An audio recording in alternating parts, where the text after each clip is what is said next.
المواطن المصري بقى 90% من الشعب المصري عايز ايه؟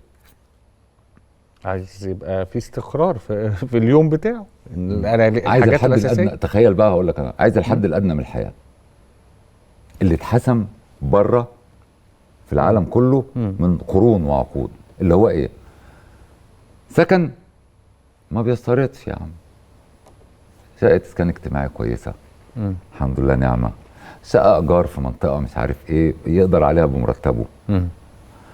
سكن ده على فكره ده الحد الادنى الادنى اللي هو ما يستغناش عنه مواطن انسان. سكن يعلم ولاده من غير ما يدفع للمدارس الخاصه والمدارس الاجنبيه قد كده. اللي بيدفع المدارس الخاصه والاجنبيه دول 10% بالكتير ولا 15%، ما اعرفش احصاء يعني. لكن انت بتتكلم التعليم الحكومي في 25 مليون تلميذ. ايوه. يلاقي تعليم حقيقي، يلاقي صحه، يلاقي علاج، حد يروح التامين الصحي يديله الدواء ويخف. هو ده الحد الادنى ولا لا؟ هل هو عنده طموح بقى انه يطلع يصيف بره؟ لا طبعا.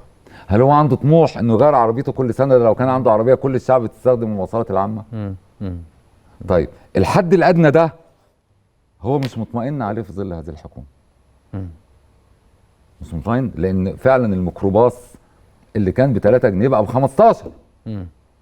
فبالتالي من حق المواطن المصري انه يقول انا عايز حكومه مختلفه، انا عايز حكومه تنفيذيه تشتغل على تحسين احوالي وتحسين الاقتصاد اللي ينعكس على بيتي. وهي المساله زي ما قلنا من البدايه مش كيمياء، مش محتاجه خبير اقتصادي.